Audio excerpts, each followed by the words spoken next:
More potential email headaches for Hillary Clinton. About 3,000 emails recovered by the FBI from Clinton's private email server will be released before Election Day. Fox News Chief Intelligence Correspondent Catherine Herridge is here. Hello, Catherine. What do we know about these? Thank you, Brett. Just for some context, these are the emails that the Clinton team scrubbed, the FBI recovered, and they provided to the State Department on a series of disks in July, just after the FBI director said he would not recommend criminal charges. So the argument before the federal court here in Washington has been, it's July since you've had them, it's time to process them and release them. The State Department said we don't have the resources to do this, but the judge said you need to put more resources on it, speed it up, and process them so they're out before November. And at the State Department today, spokesman John Kirby seemed to really waffle on whether they would make them public by early November. He was very non-committal about whether they would be able to do that. So do we have any sense of what these might contain, what the subjects are, anything about them?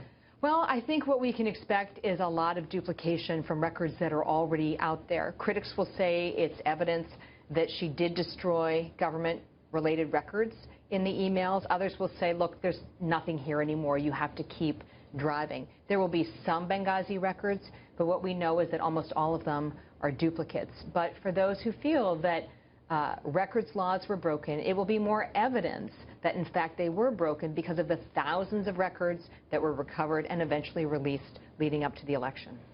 Catherine, Benghazi continues to have unanswered questions. I don't guess these emails will shed any more light than we already have on what she did that night and what he did. I think it's very unlikely. The big development, I think, Brett, going forward is that Mrs. Clinton had a deadline today to answer questions, written questions under oath in another federal lawsuit brought by Judicial Watch. They extended that deadline now until October 13th.